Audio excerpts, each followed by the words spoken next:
Hi everyone, it's another big welcome interview for the Manchester Storm, and it's my pleasure to introduce you all to our newest forward, Michael Korol. Michael, are you excited to be joining us in Manchester?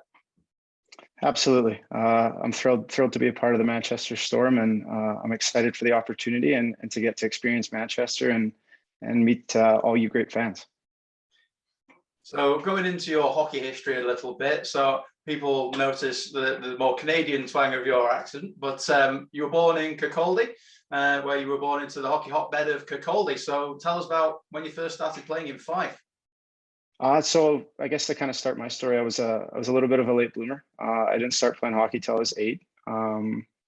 So I kind of started off. I played for the Fife Eagles and then the Fife Redskins. And that was obviously a good experience.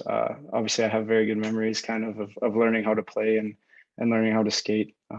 Obviously, the head coach in Fife is still Todd Dudium, and it was kind of, when I got the call to come to Manchester and signed, it was kind of an interesting thought in my mind. Just the fact that he was a guy that was around the rink all the time and taught us power skating or learn to skate, I think is what they called it back then. So that'll be super cool to go back there, and I'm looking forward to it to get to play in the rink that I started playing in. So You also had a few games for, was it Scotland under 11s? Yeah, that's correct. Actually, it would have been, we had 2 years there. I think something kind of happened the first year, under 11. I think it was under 10s actually.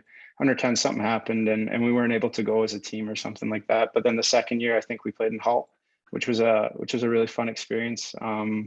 I believe the age group above us actually won, if I'm not mistaken. And I know there's actually still a few guys still playing in this league, in the EIHL that were on that team. So it's pretty cool to see it come full circle, I guess you could say.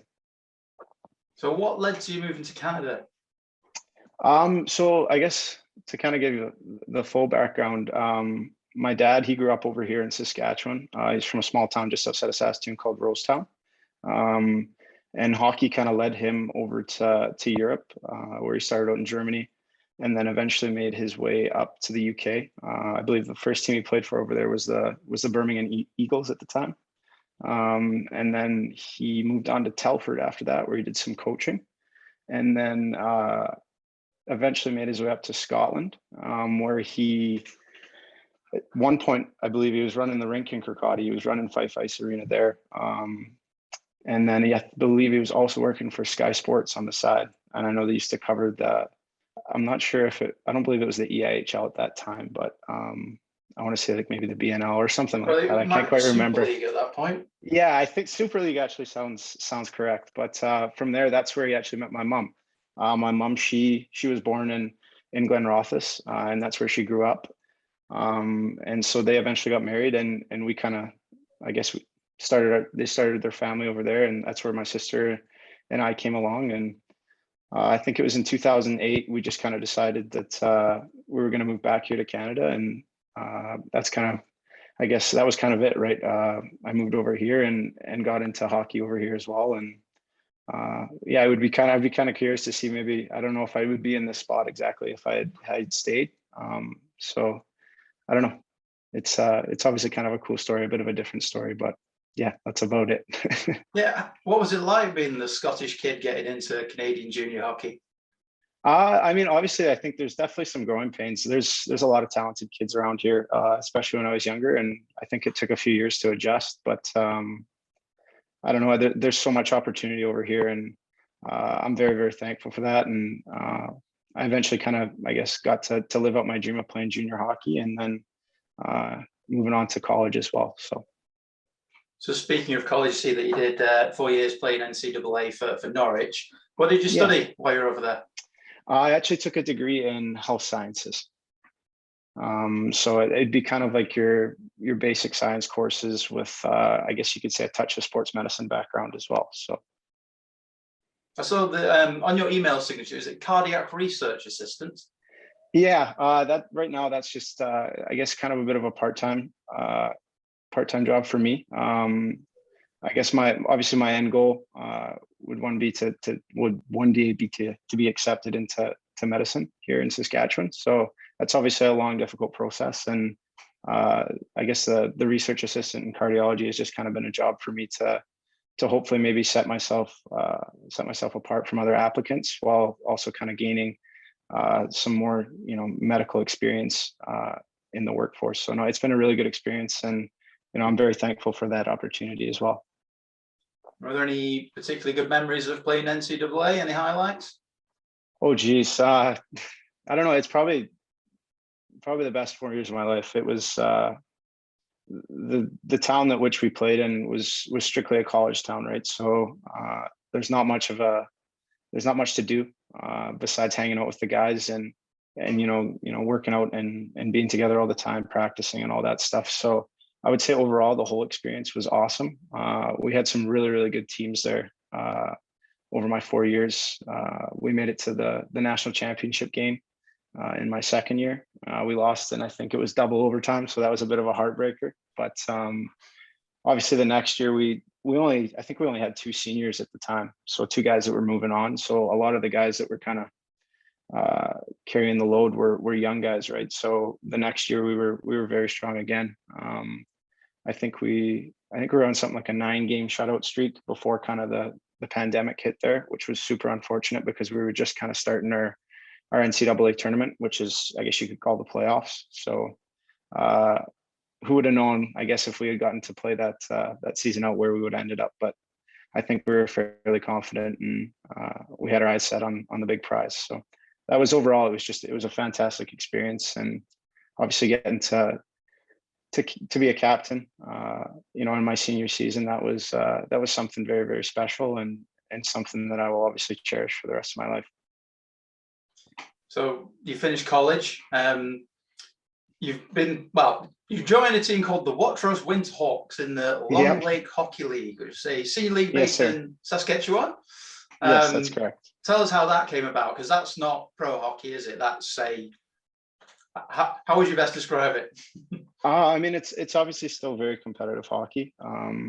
Obviously, there's no, you're not practicing every single day or anything like that. But I definitely think I know in my mind I wasn't going into it believing that it was just kind of going to be a cakewalk. It was obviously still, you're still out there, you're still competing, and guys want to win. And there's obviously some very, very good players that who have formerly played in the EIHL as well, that have come back and are still playing in that league, just as they're kind of deciding to move on with life and get their, whether it's their jobs or whatever. So no, that was a very good experience. I got a ton of opportunity, and they're a great group of people in Watrous, and they treat us so well. And it made my, I guess you could say, my first experience of senior hockey, very, very positive. So. And what led you deciding to go pro? Honestly, it was just, believe it or not, obviously because I have, my British passport, and I had played minor hockey over there.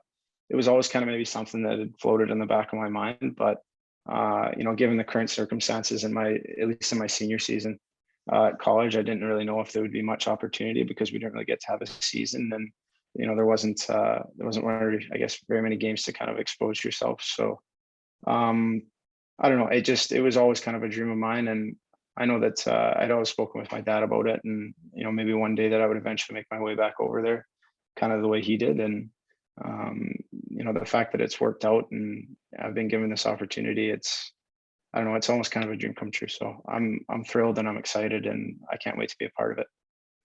Speaking about the opportunity, how did it come about, the move to Manchester? Honestly, it happened fairly quickly. I know my agent, Andrew Johnston. He formerly played in Coventry there for a year, and he was super awesome about it. He, the minute that we kind of chatted and said, okay, let's try and do something, that it all escalated so fast. I know that I believe I spoke to Jenna there, very shortly after I'd spoken with Andrew. So, like I said, it all came so quickly, and I don't know, it was pretty much a no-brainer. It took me a couple of days to think about it, but I don't know, I was pretty set on coming to Manchester. So. And is there anything particular about Manchester you're looking forward to seeing, or anything about? Obviously, you've been to some places before, I imagine, but is there anything big about Manchester? To be honest with you, the last time I was in Manchester, I think my family and we missed a flight coming home to Canada. So hopefully some better memories. But obviously, it's a very very big sports town, and I love sports, so I'm super excited to kind of get to see the other big sports teams around there. I know Manchester United and Man City and all those things. So I know also that I guess a former coach of mine I played for in midget AAA. He played for Manchester for a couple of seasons. Martin Smith is his name. So Oh, yeah, I remember Martin Smith. Yeah. So obviously I'd spoke to him a little bit about it when things were kind of coming around, and he had absolutely nothing but good things to say about it, and he said he loved his time over there. So that definitely made the decision quite a bit easier for me. Yeah, I think he's still about 5th in the all-time point scoring. Yeah, the basis of I think 2 seasons. in one season, I think he's got more points than I have in my entire career. So I don't know what he's got any extra tricks or anything like that, but I would sure love to figure it out the way he did. So I was going to say, if you score that many points for us, we'll all be very happy. Yeah, I can't promise that. I'll be brutally honest with you. So, Brilliant. Well, finally, do you have a message for the fans here in Manchester? Oh man, honestly, I just I'm so excited to get over there and to start this journey. I've heard nothing but good things, and I know that inside the storm shelter, those fans are the loudest in the league. So I'm super excited to engage with them and engage in the community, and I don't know, just to soak it all in and to be a small part of a strong team this year, hopefully, and do whatever I can to take this team to a good spot. So great. Well, Michael, it's been a pleasure having you on. Wish you the very best of luck for joining us this season. Enjoy the rest of your summer, and we will see you on the ice in August. Sounds good. Thank you very much. I'm excited to be a part of it. Thank you.